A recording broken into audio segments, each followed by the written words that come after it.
¿Has escuchado alguna vez la historia de Ronald Read? El conserje que cuando murió tenía un patrimonio neto de 8 millones de dólares. Sí, lo has escuchado bien. 8 millones de dólares. Siendo conserje. Parece imposible. Y no ganó la lotería ni heredó ese dinero de sus familiares. Consiguió acumular todo ese dinero simplemente llevando una vida sencilla e invirtiendo una parte del dinero que ahorraba en la bolsa estadounidense. El resto del trabajo lo hizo el interés compuesto con el paso del tiempo. Este caso nos demuestra que tu comportamiento con el dinero es muchísimo más importante de lo inteligente que seas. No hace falta que tengas un diploma en Harvard ni trabajes en Wall Street para conseguir tener una gran cantidad de dinero. Como diría Morgan Housel, las finanzas, más que una ciencia exacta, son una habilidad en la que es más importante el cómo te relacionas con el dinero que lo que sabes de dinero. Estos son los 7 puntos más importantes del libro La psicología del dinero. Quédate para verlos todos y quizás tu historia se parezca a la de Ronald Read. Un psicólogo llamado Angus Campbell, de la Universidad de Michigan, se dedicó a estudiar el porqué de la felicidad de las personas en el siglo XX. En esa época, la psicología estaba muy centrada en los trastornos como la depresión, la ansiedad y la esquizofrenia. Pero él iba en busca del motivo para la felicidad. Al contrario de lo que podemos pensar intuitivamente, el factor que las personas felices tenían en común no eran ni los ingresos, ni la ubicación geográfica, ni el nivel de educación que habían recibido. Lo que compartían las personas más felices era que todas tenían la sensación de controlar su propia vida. Según Campbell, este era un indicador más fiable de tener un sentimiento positivo de bienestar que cualquier otra condición objetiva de vida que hubieran analizado. Es curioso, ya que en esta línea también podríamos pensar que los ingresos tendrían que ser un buen indicador de la felicidad, pero no lo son. En los grupos de personas con altos ingresos también existen personas crónicamente infelices. Esto es porque a pesar de tener grandes ingresos, ellos no controlan su vida, sino que su vida les controla a ellos. El dinero se puede utilizar para de alguna manera comprar libertad, pero hay gente que decide seguir en la famosa carrera de la rata en busca de más y más dinero. Por ejemplo, si uno tiene dinero, puede decidir tomarse unos días libres en el trabajo si está enfermo sin poner en riesgo su situación económica. Un poco más de dinero puede significar tener más tiempo para esperar a una oferta de trabajo después de haber sido despedido. Un nivel más podría significar coger un trabajo con menos sueldo, pero con un horario más flexible o un desplazamiento más corto. Y un nivel superior ya podría significar jubilarte antes de tiempo en vez de cuando te tocaría. Todas estas cosas representan tiempo y libertad, bienes contra los cuales ningún bien material puede competir. Y utilizar el dinero para comprar tiempo, libertad y control sobre tu propia vida es lo que más felicidad te va a acabar dando. Pongámonos en la situación de que quieres comprar un coche nuevo. Principalmente tienes tres opciones. La primera es pagar los 30.000 euros que vale el coche. La segunda es encontrar un coche de segunda mano más barato. Y la tercera es robar el coche. En esta situación, todo el mundo da por hecho que la tercera opción está completamente descartada. A nadie que quiera comprar un coche nuevo le daría por robarlo en vez de comprarlo. Pues esto que parece tan lógico con un coche, no lo es tanto con las inversiones. Y esto es porque el precio de las inversiones no viene dado en una etiqueta, no es obvio inmediatamente. El S&P 500 se multiplicó por 119 entre el 1968 y el 2018, en 50 años. Visto así, parece extremadamente fácil. Lo único que hay que hacer es meter dinero en el S&P 500 y esperar durante 50 años para que tu dinero se multiplique por 119. Pero una vez esto se pone en práctica, no es tan fácil como parece. Es en el momento en el que se empieza a invertir en el que uno se da cuenta de cuál es el verdadero precio de invertir, la volatilidad, el miedo, las dudas, la incertidumbre y los remordimientos. Hay gente que una vez se da cuenta de cuál es el precio del equivalente al coche nuevo, que sería invertir en una empresa individual o en un fondo como el S&P 500, decide comprar el coche de segunda mano, que sería invertir en activos con menos rentabilidad, pero también con un precio menor, es decir, menos volatilidad, menos dudas, menos incertidumbre y menos remordimientos. Pero luego está la gente que decide robar el coche. Quiere tener esas altas rentabilidades sin pagar el precio de las turbulencias del mercado. Diseñan trucos y estrategias para conseguirlo. Compran y venden acciones constantemente. Intentan vender antes de la siguiente recesión y comprar antes del próximo boom. Y de la misma manera que sucede con los ladrones de coches, algunos se salen con la suya y se llevan la rentabilidad sin pagar el precio. Pero a muchos más los acaba pillando la policía. Es decir, que por intentar no pagar el precio acaban perdiendo el dinero.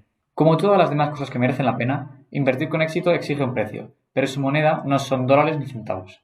Su precio entraña volatilidad, miedo, dudas, incertidumbre y remordimientos, todo lo cual es fácil pasar por alto hasta que lo estás gestionando en tiempo real. Antes de pasar al siguiente punto, te quiero decir que si te interesa el libro, tienes el link en la descripción para comprarlo. La mayoría de gente piensa que las burbujas no son causadas por nada más que por la avaricia de la gente, y simplificar tanto fenómenos que afectan tanto a nuestra sociedad puede llevarnos a obviar los verdaderos motivos por los que éstas son causadas. En finanzas existe una idea de que los activos tienen un precio racional en un mundo donde los inversores tienen objetivos y horizontes temporales distintos. Vamos a ver el caso en el que queremos comprar una acción de Google. Según esta idea, el precio objetivo de una acción dependerá de quién seas. Si eres un inversor con un horizonte temporal de 30 años, entonces necesitarás un análisis de los flujos de caja descontados de Google para los próximos 30 años. Si tienes un horizonte temporal de 10 años, quizá el análisis va más dirigido al potencial avance que tendrá el sector tecnológico en los próximos 10 años y sobre todo en si los actuales directivos de Google serán capaces de conseguir que la empresa siga a la cabeza del mercado. Si tienes un horizonte de un año, posiblemente tengas que fijarte en los próximos lanzamientos de productos de Google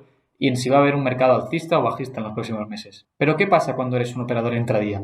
Entonces, el precio te da completamente igual. Lo único que importa es que en las próximas horas vaya a subir. Los precios objetivos varían en función del horizonte temporal, y es por esto que precios que pueden ser idílicos para unas personas son completamente descabellados para otras.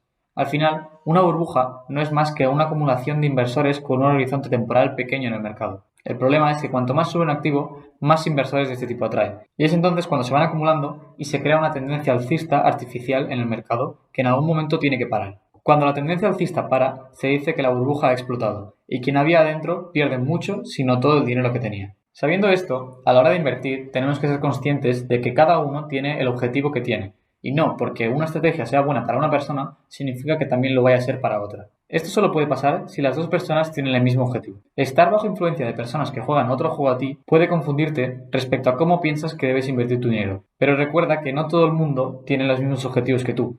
No todo el mundo juega tu mismo juego. En el mundo de las finanzas académicas se intenta encontrar las mejores estrategias de inversión en términos matemáticos. Teniendo en cuenta el riesgo y la rentabilidad de una inversión, se puede llegar a encontrar esas estrategias. Pero ¿cuál es el problema? Que los humanos no somos totalmente racionales. Tenemos una parte emocional que afecta muchísimo en nuestra toma de decisiones. Son aquellas decisiones impulsivas. Tú puedes tener una estrategia de inversión perfecta sobre el papel, ya que has calculado el riesgo al milímetro, has hecho una estimación de la potencial rentabilidad y has considerado que la relación entre el riesgo y la rentabilidad es la adecuada. Pero en esta estrategia de inversión falta una cosa más a tener en cuenta, la más importante de hecho, que es quién lleva a cabo esta inversión y cómo factores que en teoría no son racionales pueden influir en su toma de decisiones. Si es un padre de familia quien tiene que llevar a cabo esta estrategia de inversión, quizás es más propenso a no seguirla en el largo tiempo en comparación con una persona más joven sin tantas responsabilidades. Quizás el hecho de que su familia dependa de sus decisiones hace que sea muchísimo más averso al riesgo y más sensible a los cambios en el mercado. O quizás la persona que tiene que llevar a cabo la estrategia no tiene responsabilidades, pero está en un entorno en el que se la juzga constantemente por sus decisiones financieras.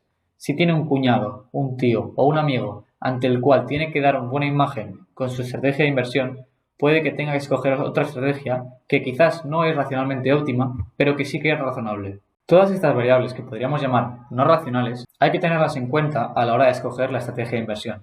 Obviarlas es un gran error que puede acabar llevándote a salirte de tu estrategia y salir del mercado antes de tiempo. Y esto obviamente conlleva pérdidas. La historia de Rajat Gupta comienza en Calcuta, donde quedó huérfano de adolescente.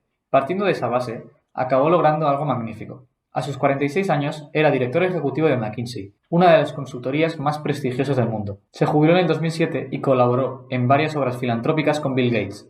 En 2008, Gupta tenía un patrimonio de aproximadamente 100 millones de dólares. Una persona con esa cantidad de dinero tiene la vida más que solucionada. No le hace falta volver a preocuparse por el dinero en su vida.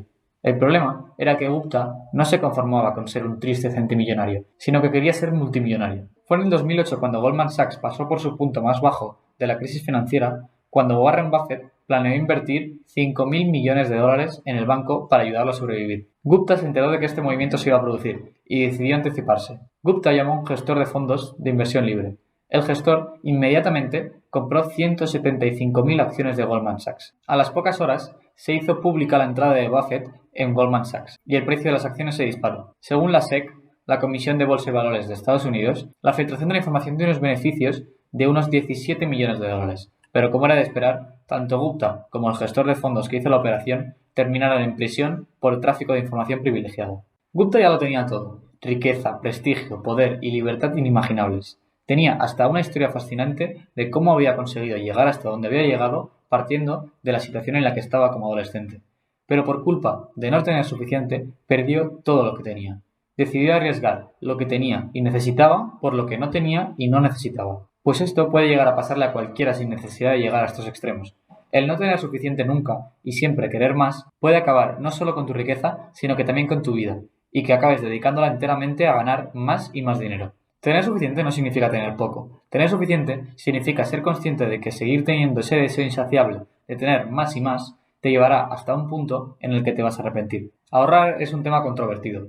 En el mundo, superado cierto nivel de ingresos, hay tres tipos de personas: los que ahorran, los que no creen que puedan ahorrar y los que no creen que deban ahorrar.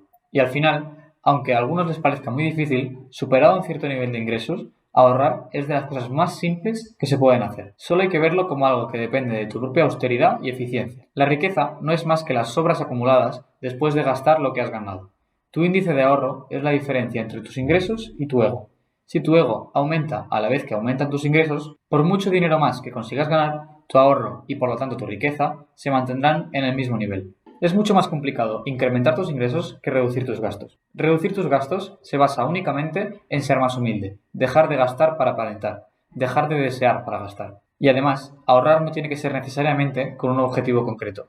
La mayoría de la gente tiende a ahorrar para comprarse una casa, para comprarse un coche, para irse de vacaciones, siempre con un objetivo concreto. Pero ¿qué pasa cuando no hay un objetivo claro? Entonces, ¿para qué ahorrar, no? Pues no. Ahorrar para un objetivo concreto tiene sentido únicamente en un mundo predecible, y nuestro mundo predecible no es. Ahorrar no deja de ser una cobertura contra la inevitable capacidad de la vida de sorprenderte en el peor momento posible.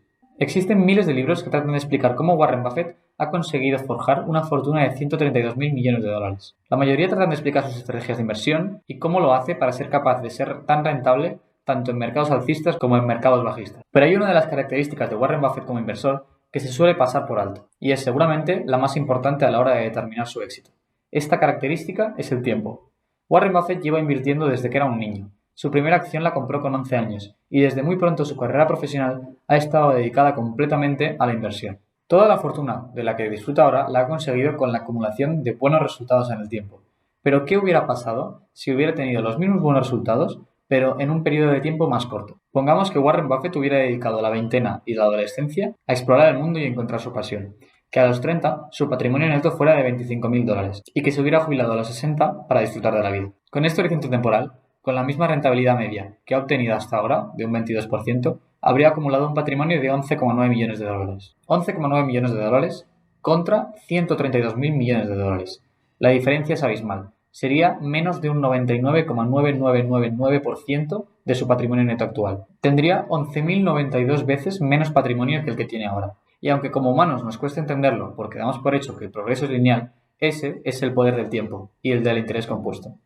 El verdadero secreto no es conseguir que tu estrategia de inversión sea perfecta, sino que sea buena o incluso solamente decente, pero durante un largo periodo de tiempo. De esta manera, los beneficios de cada año se van acumulando y también forman parte de la base sobre la que se aplica la rentabilidad en el segundo año, y los de primer y segundo año sobre la base del tercero, y así sucesivamente. Pongamos que tienes 100 euros y una rentabilidad de un 10% anual.